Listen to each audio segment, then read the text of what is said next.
হাসছে এবি সিদ্দিকুর রহমান আর তার সঙ্গে হাসছে গফরগাঁও বিভাগীয় প্রধান মোফাজ্জল হোসেনের প্রতিবেদনে। হাসবে এবার গফরগাঁও, এই স্লোগানে মুখর পুরো জনপদ। আজ বৃহস্পতিবার সকাল 10 ঘটিকায় গফরগাঁওয়ের রাজপথ কানায় কানায় পূর্ণ। একতার শক্তিতে ঐক্যবদ্ধ গফরগাঁওয়ের মানুষ শান্তি আর স্থিতিশীলতার প্রত্যাশায় ভোটের মাধ্যমে পরিবর্তন আনতে প্রস্তুত জনতা। গফরগাঁওয়ের প্রতিটি অলিগলিতে এখন একটাই আলোচনা, ভোট হবে একতার, শান্তি পাবে গফরগাঁও। চায়ের দোকান থেকে বাজার, পাড়া মহল্লা থেকে গ্রাম, সবখানে একই স্লোগান, একই প্রত্যাশা।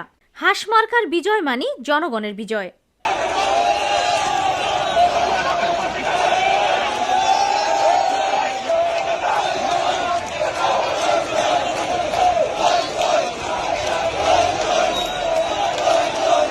এসডি টেলিভিশন এবং বিভিন্ন গণমাধ্যমের এক জরিপে উঠে এসেছে, এবি সিদ্দিকুর রহমান রাজনীতিতে যে জনভিত্তি গড়ে তুলেছেন তা অনেক ক্ষেত্রেই জাতীয় রাজনীতিকেও হার মানায়।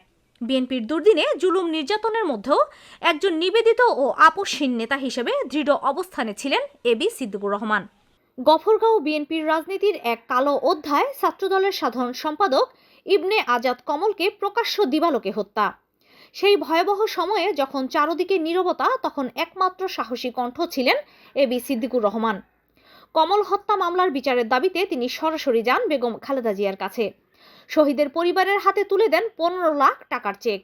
যখন গফরগাঁও থানা মামলাও নিতে চাননি, ময়মনসিংহ 10 গফরগাঁও সংসদীয় আসনে স্বতন্ত্র প্রার্থী হিসেবে এবি সিদ্দিকুর রহমানকে 15 জানুয়ারি বৈধ প্রার্থী ঘোষণা করে নির্বাচন কমিশন।